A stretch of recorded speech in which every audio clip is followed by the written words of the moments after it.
Hello, Eco Gypsy. Right, well, one of the nice things about living how I live and living in Norfolk in general is there's still quite a few old characters about, and there's still some nice people about who have got knowledge and local knowledge and just general stuff that I find really fascinating. So we're off to see a man today who's got a collection of different things. He's also trying to set up a museum, and he's a wheelwright and an artist and a general sort of old Norfolk collector. So come today, have a look round, and it's going to be a real joy to see some of this stuff. Right, here we go. Right, here today with a friend of mine, Nick, and he's got a few little interesting bits to have a look around, or more than a few, I'm going to say. So we're going to take you around his place and have a little look. Very privileged. Right, here we go. Okay. This is one of the many sheds, so we'll have a little look in here. I came here to this little farm in the late 1990s when there were still proper old-fashioned farm sales, and there'd be quite a few every year just in this part of Norfolk, and that was a great interest to me. I came here because I'd got an old tractor or two and some wagons and things, and I needed the storage. But at that time of day, a lot of the small family farms really were selling up, and I suppose being agglomerated into large, sort of commercial agribusiness holdings. And when you went to a sale, they dragged history out. Yeah, for sure. Out the backs of the sheds. Yeah. And I used to watch things that I really felt a pull on me from, and I'd see them. Nobody wanted them. Yeah. They'd go for. So I mean, here I've got part of a collection of old seed drills, mostly horse-drawn seed drills. And what's happening is people would, buy them for 10 or 15 quid. And I know what they were doing. They were coming back with a truck, just taking the wheels off, and taking the wheels away, which have a resale value, leaving the carcass of the drill on the field. Yeah. So I made a point of buying them, but it's a hell of a job to get one home, because they're too wide for a trailer. Yeah. So I adapted a big trailer so I could get these on sideways. Right. And so, but it's still a real struggle to get them on, and then another struggle to get them off when you get here. But there's 4 or 5 nice ones here. This is a Massey Harris 13 row 400,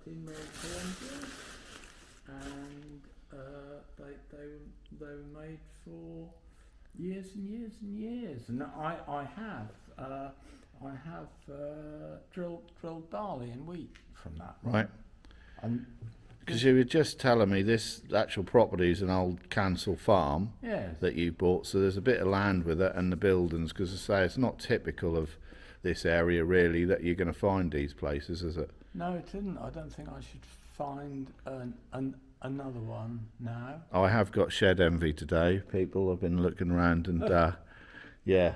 And mostly where you've got a group of farm buildings like this, where they're not really being farmed as such, then of course everybody's applying for planning permission and trying to get them converted for holiday cottages or barn. Your neighbour down the road, that's sort of what he's been doing, isn't it? It is, yeah. Which you can understand. But we've kept it. We've kept it all for ourselves, really. And I've filled it all up, and I don't really know how I'd ever empty it. Yeah, I have. Yeah, that is. What's this? I've just seen this behind us. Is that a D series? Yeah, it is. Now that doesn't belong to me. But right. That belongs to a chap in the village who stored it here for the last, over 20 years. Is that a D series crew cab, or is it just me? It's got a crew cab, and it's also got that sliding deck. Yeah, that's a piece of kit, that is, isn't it? That's a recovery. Yeah. And he had it. Jeez, what's that? 30 foot long? He had it blasted and primed. Yeah. And he asked me if he could put it in here, just to keep it out of the weather, until he got the. He was going to take it somewhere else to have the top coat paint put on. So that's a tilt and slide with a crew cab on. Yeah. Yeah. And but that has stood here for over 20 years, I should think. You know. Mental. I store this Mini for an old mate. Yeah. I store this for a friend. This is my pre-war Austin, 1935 Austin Litchfield. This is the one you're on about, maybe cutting into a, doing a cut into a pickup truck. Fancy making that into a pickup. Yeah. One or two people say to me, "Oh, you don't want to do that." Well, but no, these aren't as rare as you think, are they? These Austins. They're not rare. If when you watch old black and white films, the streets are full of these. Yeah, they? yeah. You know. Yeah, these were the Vauxhall Ford at the times. Yeah. So, no, I think nice pickup truck. You'd sort of do like a moonshine hillbilly version, couldn't you? It'll be very Jed Clamper. Yeah. If you know what I mean. See, I'm not going to say anything that comment. You made that comment, not me. So I'm not. I've got you on camera. See. I do. No. I got very. Yeah, it's all good. That's that dress that's going in my museum. And this is going in. This is an old Oxford. So on site, I'll take you around that in a minute. There is an area that's going to be turned into sort of an agricultural museum, because there's a lot of stuff here which has got a lot of heritage to it, and Nick's quite keen on the history of it all. It's of an interest, and it's just getting everything in one place, isn't it? And it is. Well, I've done a bit to this one in the last few months. I put a pair of shafts on it. Yeah. Which are all wrong, because you wouldn't get a horse skinny enough to get in them. No, true. At least I can move it around. Yeah. And that's going in there. This is an old timber wagon, the four-wheel. Oh, right, yeah. Timber wagon. That's the four carriage there. Let's have a look at that. I'm sort of halfway through making 2 new wheels for it. Because amongst other things, Nick is a wheelwright as well as an artist and a musician and a collector of some amazing stuff. There's a lot here to film, but so yeah, I can see that the timber wagon. Yeah, it's a nice little thing. Yeah, so you'd go down the woods and you'd cut your tree, and that would lay on here. And the floor carriage has 2 of those. Yeah, 2 of the same at the front. And they used to put ramps up to here. Right. And then the horses would be over there, and they drag. Oh, right, yeah. So slide it on from the sides. Yeah, that makes sense. That's how they were loaded. Yeah. And I was demonstrating wheelwrighting at the Norfolk show some years ago. Mm-hmm. And I'd got a couple of old carts with me and that sort of thing. And a lady came up to me. She was quite well spoken, and she said, "I see you've got a lot of old things." I said, "Yes." She said, "Do you want some more?" Some more. That's what I find with what I do with just with the reclaim side of things. People ask me where I get the stock from, and I just say it just sort of turns up here a lot of the time. And people, once they know you're interested, they bring stuff to you, don't they? They do. What's that there? That cradle thing? That is part of a weighing mechanism for coombe sacks of corn. The reason I ask is because them ribs on there almost look like a bow top, like what you'd put on a bow top. That's Ben Ash. Yeah. And that, a coombe sack. I'll try and get a closer look at that. Weighs 2 1/4 hundredweight. Right. And it stands this tall. Yeah. And they go in there, and then there's a pivoted arm that it hangs from, and the weight's the other side. Right. And it's a way of sort of. But they're ash bows, the same as you would have in a little wagon or a little cart. Those have been steamed, haven't they? Yeah. There's some of the brackets for it on the floor there. I've got all the ironwork. That's going in that museum too. There's another seed drill behind here. This is a, well, in the Sandy one, it's a slide. Right. As people call them. They're made in village of Peasenhall in Suffolk. Yeah, I know there. Yeah, it's not far away from where my missus was. This is a nice one. This is a corn drill. Yeah. And I think it's 15-row corn drill. And it's all complete except this wheel is very bad. And you'll see that I've had to tie the iron tyre on with some baling string.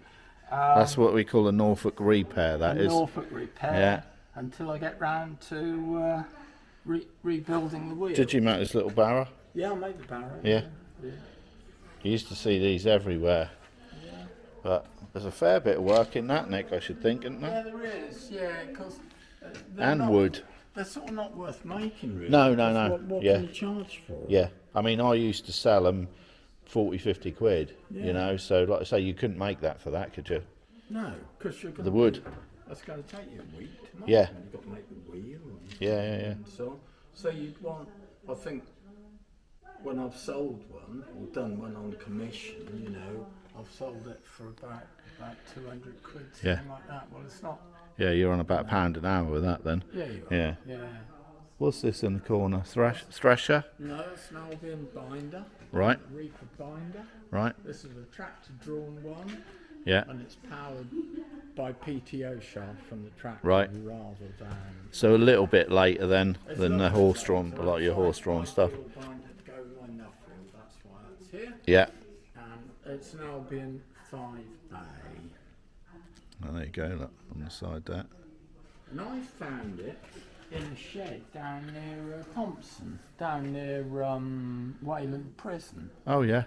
And I asked if I could, it was in a barn with stuff all falling out. I asked if I could go there and draw it and paint it, and that was okay.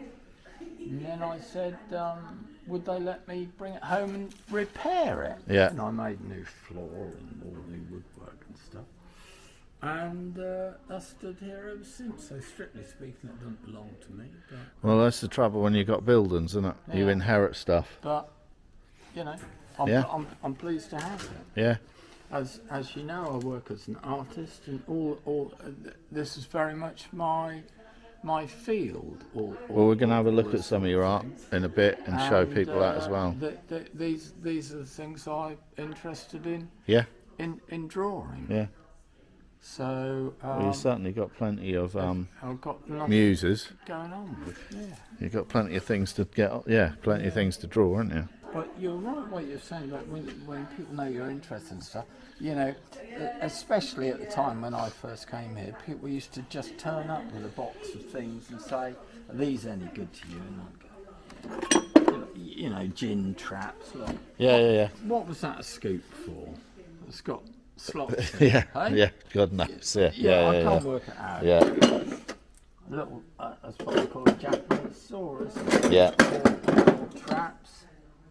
But I suppose if you're doing what you do, and sometimes, I mean, I know I do, if I'm missing, like you were missing, for argument's sake, a lamp, Yeah. do you know what I mean, and one turn up, it's always best to keep hold of these things if you're in the game that you're in, because... Well, I put them on my carts when I show them. Yeah. You know, and they're nice things to have. In fact, I made somebody he wanted a wooden wheelbarrow, and he sent me some pictures of how he wanted it, and I made it on tracks, so it had like a crawler track. Oh, right, yeah. Or did it have one in the middle? Anyway, he gave me the crawler track unit, which was often a barrow that had gone rotten, and I made that. And then when he came to collect it, we had sort of an old-fashioned deal, really. Yeah. Where I had a fridge that doesn't have a plug on. Right, It was called a Tennessee fridge. Right. And there's a big lead cistern in it you fill with ice. right, So that's our beer cupboard in the kitchen. right. And a whole load of these lamps. Yeah, This is interesting. This is a very early thermos flask, and it's obviously some sort of ex-war department one. yeah, And when they used to fly on the bombing missions to you know, in say the Lancaster bombers, Yeah. from Lincolnshire over to Berlin. Yeah. That was like 5 hours out, 5 hours back, and it was freezing cold from Right. then on board. And but they took these, you see, and these were they were given these, and they were filled with hot stew. Right. And Keep them warm. And hot soup. Yeah. So if you ever see any of those, Keep on. they've probably been to Berlin. Yeah. Well, you've certainly got enough for the museum, haven't you? Them lights are interesting. That big light over there is interesting. Well, I store a lot of stuff over there. That doesn't actually belong to me, that group of Right. things, but they're connected with the very early days of Anglia television. Right. And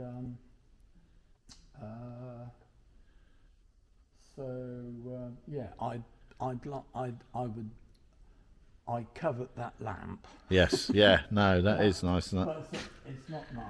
This is a little sprung market cart. And Yeah. I'm putting that in my museum, and I'm going to have it all filled with potato sacks. Yeah.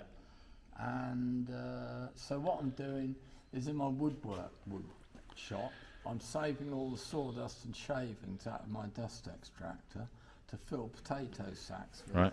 Put that in there. Put on there. There you go. If you pick them up with Yeah, one hand. Yeah. And also they won't start smelling. Yeah. You know, Cool. for Victorian pillar Pillar drill. belt-driven pillar drill that I converted to bore the mortises in hubs. Oh right. Yeah. So I've got a few hubs.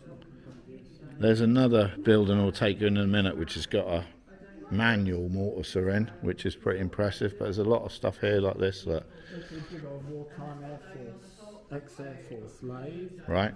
And that's big enough to turn a very big diameter hub, you know. Yeah. Some of the sort that I can turn up to about 16-inch diameter. Oh wow. Yeah. On there, but it's very slow. You know, I think I get about 500 RPM on that. Yeah. It's a bit slow for wood, but you know, I just wonder how I got some of these things here. I know originally I had it over there, That's got to be 2 ton, isn't it? and it wouldn't run over there because it's too far from the electrics. Right. Yeah. So I thought, well, I'll put it near the electric. And I put that over here myself, Yeah. single-handed, and I don't know how I did it. I think I must have used iron rollers or something. Yeah, it's got to be in it. I think that's how I did it, just sort of 6 inches at a time. Yeah. I thought I will get that so-and-so over there. Right, this is one building, so we're going to take you around the property. Get in this shed. It's like my dream property with these amount of sheds. So we've got some more seed drills in there. More seed drills. This one is, I don't know until I look at it. Is it a case that you can't have enough seed drills, or is they just keep coming? I've got enough now, but if I saw a nice one, I'll probably get it. This is, I don't know what it is. Oh, this is the Massey Harris corn drill. Right. Same as that yellow and red. Yeah. But this one hasn't been. This has got. I got this because a lot of that part is broken, but it's got. It's just a miracle. It's got 2 perfect wheels. Yeah. Which my other one hasn't. This is a broadcast drill. I think this is by Randers of North Walsham, and that's for doing what they call small seeds, you know, for sowing grass and clover, Right. where you're not sowing in rows. And, Okay. I brought that home on a car trailer. Right. Yeah. Yeah, Before the days of weight limits, I'd imagine. but very much so. So these are some of Nick's paintings that he does. Along this easel here. Lots of tractors and machinery. Lots of. These are quite nice. Yeah, they're lovely. So I use the farm as my studio, Yeah. and I use all my, sometimes call it junk, but I use my collection of old things as my models. Yes. Perfect. And you don't have to pay him. And so Yeah, lovely.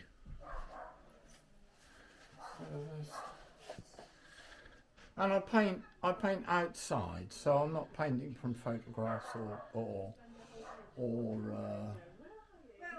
illustrations. You know, I work direct from the subject. Yeah. I sit in front of it Yeah. and paint, which I always have done. I've always worked like that. You've just got back into the painting, haven't you? I have after a few years off, yeah. And so That's nice, that shepherd's hut one. That's a shepherd. Oh no, it is a barn, sorry, I was just looking at it from the right end. Yeah. The light's not very good over it, but See that, everyone?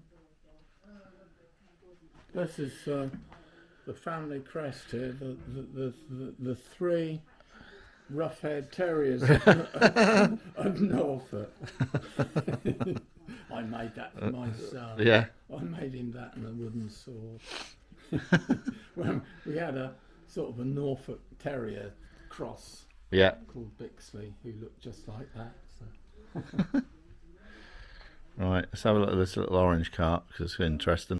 Area, so I went and bought it. I think it cost me 35 quid. So this colour, because I've never seen an orange one, but you said this is the original colour to it. No, I don't think it is. So it was painted red and blue, which is sort of fairly typical Norfolk colours when I first got it. Right. There wasn't much paint left on it at all. Mm-hmm. But I wasn't born and brought up in Norfolk. I was born and brought up in the Fens, in the Cambridgeshire Fens, in the old Isle of Ely. And all the carts there that were being made, because one of our neighbours was a Wheelwright, and in use, were just painted bright orange. Right. So every county had it. Yes. had its own Yeah. That would make sense. and, Yeah. I was fond of that old boy. His name was Eva Rogers. He was very kind to me at one time when I was just out of hospital, him and his wife. And so I thought, well, I've got to repaint this one. And As an ode to him. Yeah. I kind of did it in his honour. Yeah. And Yeah, nice. I like it. Yeah. And it's like, as an artist, the colours is very exciting, and it's going to sit out. It's going to sit outside in the yard for the summer. Yeah. And it will get its picture painted. Yeah. Over and over again. Yeah, that's nice. Look how those shadows fall across. Yeah. I mean, it's stunning, really. So. Cool. Yeah. And we used to get bored in there in the school holidays if we were there in the afternoon, and we'd go next door to the Wheelwright shop. Yeah. That's for Eva Rogers' Wheelwright shop. He'd put up with us for a bit, and then in the end he'd say, "I can't work with you boys." Yeah. Buggering about in here. So he'd send us packing, but I remember it very well, and. His carts were in use all around the village, and this is what they call a 3/4 tumbrel. Yeah. It'll carry, if you're putting muck in it, it would carry 3/4 of a ton. Yeah. Whereas a full size tumbrel takes a ton, and when this was on shafts, it would have been pulled by a cob, really. Right. Yeah. Rather than a shaft. So that's been converted to be used by a tractor or a... When I got it, the shafts had been sawn off. There was nothing at all. Right. So I put that drawbar on. Right. And that's a drawbar from a seed, Yeah. which I just happened to have. You just happen to have a spare one, right? Yeah. Spare one knocking about. Can we have a little look at this little motor guzzi? Never seen one of these. No, it's a motor gutsy. It's what they call a dingo. Yeah. And it was, I should think it's from about 1960. Yeah. And it was originally a moped. I've taken off the pedals and the chain drive and so on for that. And so it's a kickstart engine now. Yeah. And unusually for what was originally a moped, it's actually got a 4-speed gearbox. That frame almost looks like the old Pooch Maxi, Yeah. or all like the C50s, them Prestige, Honda. Yeah. Yeah, it's unusual, that is. I know it's in terrible state, and it's not in very good state now. I just keep moving it around. I've had it running a couple of times. Yeah. And somebody's made an expansion box exhaust for it, so it's A little poppy. really sharp. Yeah. Sound, you know. Yeah. And but really, I suppose they were made for 16-year-old boys. Yeah, I guess, yeah. In Italy. Well, this was actually made under license in Spain. Nice old Nuffield there as well. That. And me, an old, 13 stone Norfolk farm, I'm going to look very silly trying to ride that. Yeah, So, that's still still unusual thing. But I think it'd take me around the village. Yeah. Get you back from the pub. Yeah, it would. Right. So this old Nuffield here, I advertised in the EDP for that. Right. I put an advert in saying.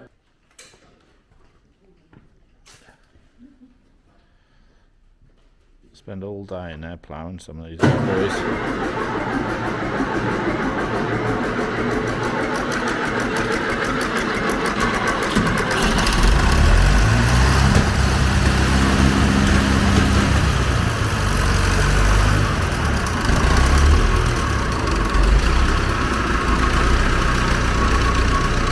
There you go. Before I bought this place, I came to the outgoing farmer's sale. I bought that. Right. And that was his bike when he came here 30 years before. He was telling me that the bank manager says, remember, what capital have you got? What security have you got? Right. And he said to the manager, he said, all I got is that old bike of mine what lean up against what lean up against your wall. And that is all he had. Right. And I bought that in the sale. It's in the field across the road. I think £2. And Yeah. I just felt sorry for it. Yeah. It was sort of everybody just moved on. Yeah. Past it. And that stood here sort of ever since. And that's a nice memorial. Yeah. Isn't it? Yeah. You know. You're saying that you do use a lot of these bits of equipment as well. So as much as some of them are aesthetic, Yeah. what were you saying about this? This is what you use for the This is a Wheelwright's tyre bender for Right. making the iron tyre that goes round the wooden wheel. There's the crank handle. yeah. That goes on there, and you feed your steel. Oh yeah, like Through so. there. Yeah, like a metal roller then. Yes. Yeah. Look, I'm rolling steel like that. Wow. See, Yeah. and by adjusting these two, you raise or lower this roller, Yeah. and that gives you the radius Yeah. you want. I got any lights in here at all? No, I think we're all right with this little camera. So this is going to be the museum. Oh, it's partially there now. So we've got a load of stuff in here, and I'll show you through the other barns in a minute. But this is going to be the museum room. Yeah, it's mostly got its main exhibits in this side. Yeah. That's a clipper chaff cutter and engine turned off chaff cutter. I have worked with that only for display. It comes to trough with a little 1.5 horsepower Lister engine. Yeah. You know? Yeah. That's a hand-turned root slicer. Yeah. For chopping up mangles, really, Yeah. for cattle to eat. I've had a few of those at driftwood and people. Yeah. Yeah, they're nice looking things. And we've used that to chop up windfall apples before crushing them to make cider Yeah. apple juice. Because you do that as well here. You've got an orchard, haven't I've you? got an orchard, I grow apples and pears. Yeah. This is a Norfolk made seed drill. It's a root drill, it's a turnip drill really. Yeah. And that's made by a firm called Cornish, who had a works at Saxford. Right. Near Colston. Yeah. Colston way. That was all complete and lovely. Very nice wheels too. A few little wall mounted things. They're sort of small hand pushed seed drills. Yeah. I've got a very similar one to that at the minute at mine. It's a longer one.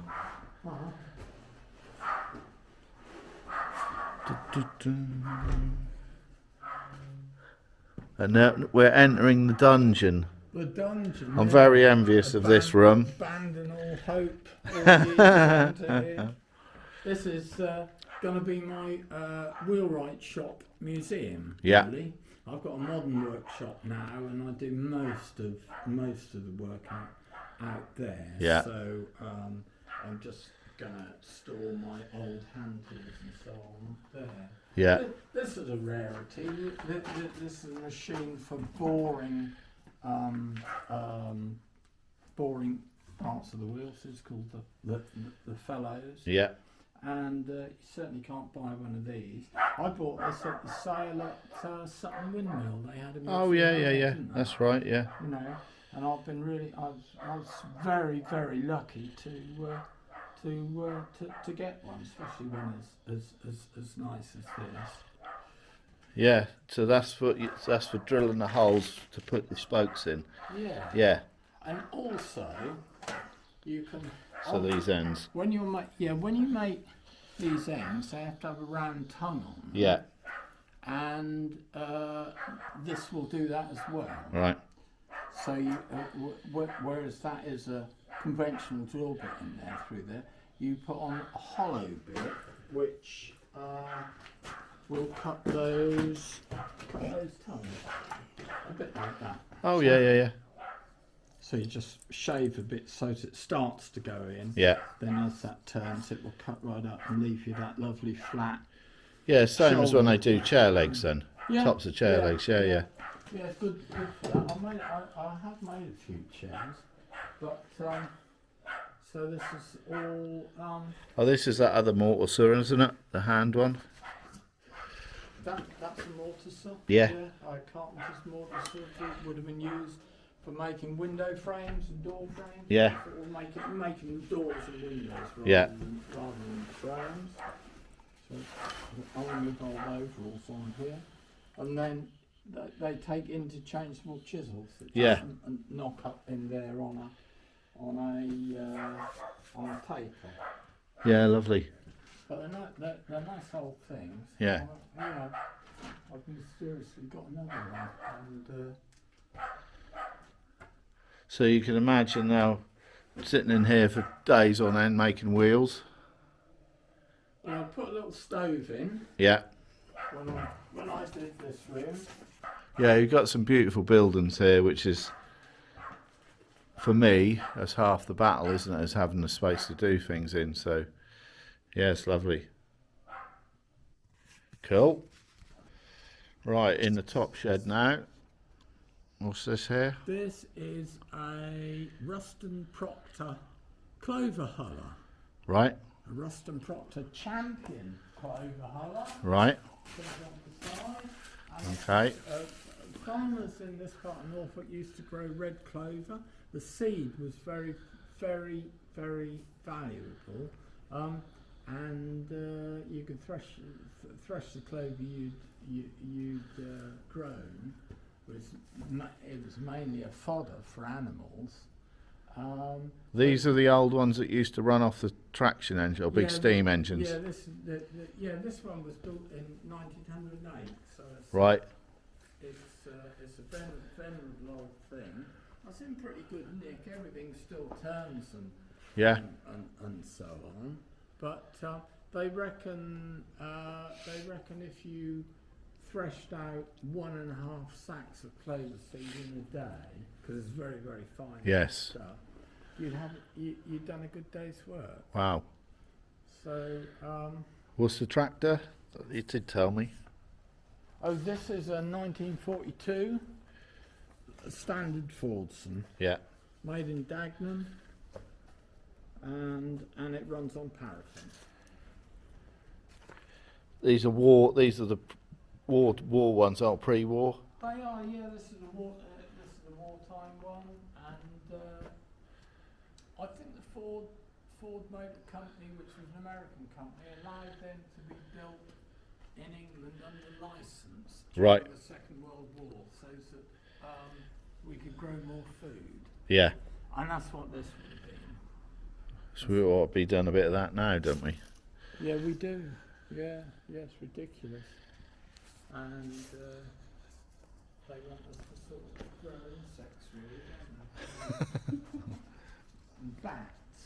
Yeah. Bats, they're mad about bats, aren't they? So Yeah, lovely. I think these produce about 20 horsepower. Yeah. So I've had some of the Suit Power Majors, but right, let's have a look at this shepherd's hut as well. Of course, there's no electrics for this. It's Perfect. Bank. Yeah. We'll go up the shepherd's hut. And really, this is my best, most reliable tractor, and it's about 1964. I think it's Seabridge, like massive Ferguson 165. And that's a big solid old thing with a Perkins engine, and that'll do anything except when you touch the brakes, it nearly apart from that, you're alright, you know. Yeah, pretty bulletproof old things, aren't they? Yeah, they're good. Yeah, and that I also think you've only got to show it the keys and that. Yeah. And it's going. They'd be over the main, had the barn. You wouldn't see a lot of me if I had a barn like that, dear. No, I know. So the hut that Nick's restored. So we've got the original unders on this, and the interior is original as well, although he has changed the front about a bit, so he's never got a lot of windows on these. I'm told the wheels on here are from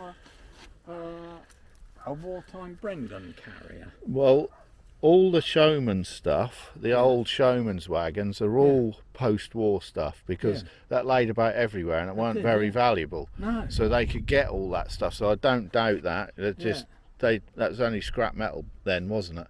And all that sort of agricultural stuff and all that Showman stuff was made out of that. It was. I mean, when I was a boy and we used to go on the train to Cambridge, we used to pass some fields near a place called Water Beach, and there were just rows and rows of tanks and armoured vehicles. Yeah. And they sat there for years and years. Yeah. As they got scrapped. So original inside. So it's a little shepherd's hut that I use as a bit of a summer house, really. Yeah. And I've got sort of a collection of bits and pieces in here, and I sort of come up here and have a kip, really. Yeah. Get away from the missus for an hour or Get two. away from the missus, get away from the dog. Yeah. And, you know, I used to come in here and practice guitar when I was trying to learn, and you know, so I'd be out of the way. And when I acquired this, the previous owner had bred cage birds in here, All right. and everywhere was all little lime washed cages. Yeah. On the wall, you can see you can still see some places where the lime wash Yeah. was, and you stand in here and scratch your hair out. Yeah. You know, it knits and fleas. It's horrible. So But you put these windows in additionally. I put those windows in. Yeah. And Because he sometimes had a burner in the middle here, so there'd been a tortoise stove in here, and then sometimes a bed up that end. well, the bed that end. Yeah. Here, look, you can see I've got. Oh yeah. For a stove. Stove And there, yeah. I had an old stove in here, and yeah, it sort of fell to pieces. Really. A lot of them had the doors on the ends as well, Yeah, didn't they they? did. That's Yeah. unusual to have it on the Yeah, side. yeah. But actually, it suits my arrangements. Yes, here, definitely. Yeah. Really. Yeah. We got a direct line to the, you know, to Winston to the Churchill. Whitehall War Yeah. rooms. You know, he often brings me up. Yeah. Says, nip back and get me some more Yeah. cigars. Excellent. So that was Nick. Really nice fella. Audio's terrible, I'm afraid. I'm trying out some new mics, and they're not the best. So we'll have a rethink on that. But appreciate you watching the video, and I appreciate all the comments and the thumbs up and all that good stuff. So thanks again, and we'll catch you on the next video. Take care.